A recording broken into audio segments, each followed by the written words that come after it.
Hello friends. Today we'll discuss how money and wealth are connected to energy and why most of us struggle to attract abundance. We'll also explore how to change your life program based on your date of birth to attract success and wealth. If you find this topic interesting, subscribe to our channel to help us share more useful insights. Now, to help us delve deeper into these topics, we have a special guest today. Please welcome Anya Kohn, the founder of the Numerical Psychology Academy. Hello everyone, and thank you for having me. Anya, you have an impressive background in mathematics. Can you tell us how your education and career in this field led you to study energies and numerology? Of course.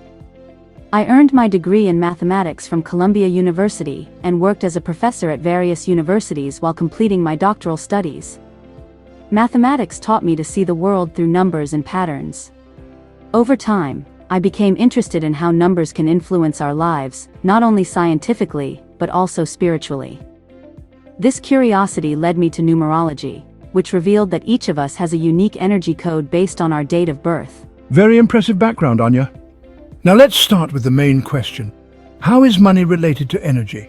And why do some people easily attract wealth while others constantly experience financial difficulties?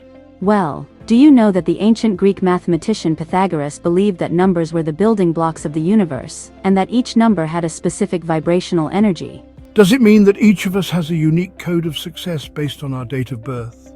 Absolutely. Each of us was born on a specific day, and this day carries unique energy. Can you give an example? Yes.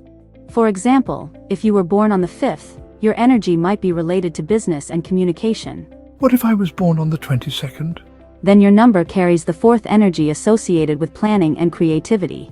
By the way, if you check Forbes magazine, you'll see that the top 10 is mostly made up of people with 1st, 3rd, 5th, and 8th energy. Really? And how do you calculate these energies? Today we will talk only about personal energy, which determines our strengths and weaknesses. To calculate your personal energy, you need to follow these steps. Take the day you were born. If it is already a single digit, that is your personal energy number. If it is a double digit, add the 2 digits together to reduce it to a single digit. What if you were born on the 29th? Good question. If you were born on the 29th, add 2 and 9 to get 11. Then add 1 and 1 to get 2. Just like there are only 9 digits, there are only 9 personal energies. Interesting. So why then people are not happy or successful? Well, because many of us mostly follow negative patterns linked to the numbers of our birthday. Can you tell more about the negative programs for each number? Sure. For example, people born with the 1st energy can sometimes become too aggressive and controlling, wanting everything to go their way. This can lead to conflicts and strained relationships. This only happens when they are in a negative state of mind. And in a positive state of mind? Well, these people are born to be leaders. They can't work for someone else because it will destroy their personality. Take Elon Musk, for example. He possesses the 1st energy. People like him are great at taking charge and coming up with new ideas. They are initiative, independent, and confident. That's why we call them leaders. What about other numbers? Next are people with the 2nd energy. We call them diplomats. But sometimes, they can get really mixed up in their emotions and feel down when they're not in a good place. This can make them unsure of what to do and feel lost. And why are they called diplomats? Because they're great at connecting with others and making things peaceful. These people have natural strengths like empathy and patience. That's why they should focus on building strong relationships and settling conflicts. What about the 3rd energy? These people can sometimes become impulsive and inflexible. This can lead to scattered efforts and difficulty focusing on their goals. Can you give an example? Sure. For instance, they might start a new project without finishing the previous one, or refuse to change their plans even when it's clear that a new approach would be better. Unfortunately, a lot of them don't realize their core strengths, like analytical thinking and creating structures. And how can they apply those skills? Well, they can set up systems that make work easier for everyone. They're also great at creating clear instructions, like step-by-step guides. We even call them knowledge gurus because whenever you have a question, they always have an answer. Now, if I was born on the 22nd, do I possess the 4th energy? Correct.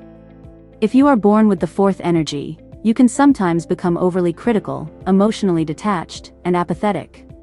This can lead to dissatisfaction and strained relationships. And what should they do? These people should stay away from rigid or bureaucratic jobs, or any jobs that lack creativity. They're super creative, and this is their main strength. They've got strong intuition too. So if you need advice, they're the ones to ask. Fascinating. Knowing this information would greatly improve people's self-awareness. Yes, you are right. For example, people with the fifth energy could avoid many mistakes if they knew their weaknesses. When they're feeling down, they can be impulsive and restless. This might lead them to make quick decisions without thinking, like quitting a job suddenly or spending money recklessly. They also might find it hard to focus on long-term goals, like finishing a project or saving for the future. And what can they do to be more successful? They should focus on using their main skills in communication and business. These people adapt quickly and share ideas well. Jobs like sales, marketing, and public relations are great for them. Many businessmen and founders possess this energy. What about the sixth energy? I've heard they are very special people. Is it true? Yes, people with this energy are kind of special because they're seen as chosen by God to bring love, harmony, and nurturing into our lives. But here's the thing. When they're not in a good place mentally, they can become overbearing and start neglecting themselves. They shouldn't get too caught up in other people's problems. When they find that sweet spot between helping others and looking after themselves, they can truly fulfill their purpose and be happy. What about the seventh energy? Does it include 7th, 16th, and 25th day? Yes, you're right. They all possess seventh energy. Such people often struggle with perfectionism and a fear of failure. They may set extremely high standards for themselves and others. This might lead to dissatisfaction and frustration when things don't meet their expectations. Instead, they should use their strong analytical skills and deep thinking. We even sometimes call them crisis managers. Crisis managers?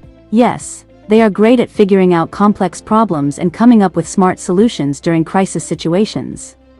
They're often very intuitive and can understand complex ideas easily. Now, let's talk about the most controlling people in the world. It is the 8th energy, am I right? Yes. The 8th energy is known for being highly controlling but also associated with wealth and financial success. They may sometimes try to dominate situations and people.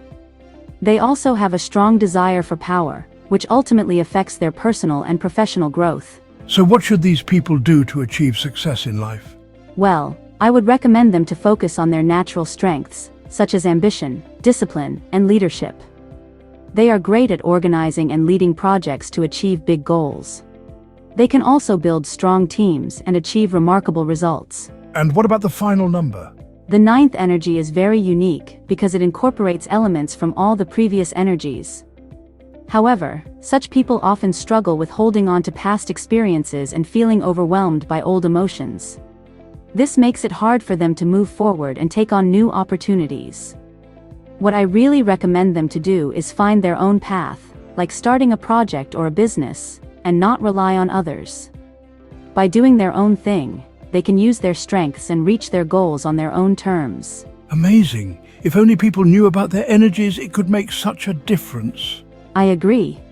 Unfortunately, this is just a tiny fraction of all the information. Well, we are grateful for even this insight, and it's been a pleasure having you. Like this video, comment below and subscribe to learn more about numerical psychology. Have a great day.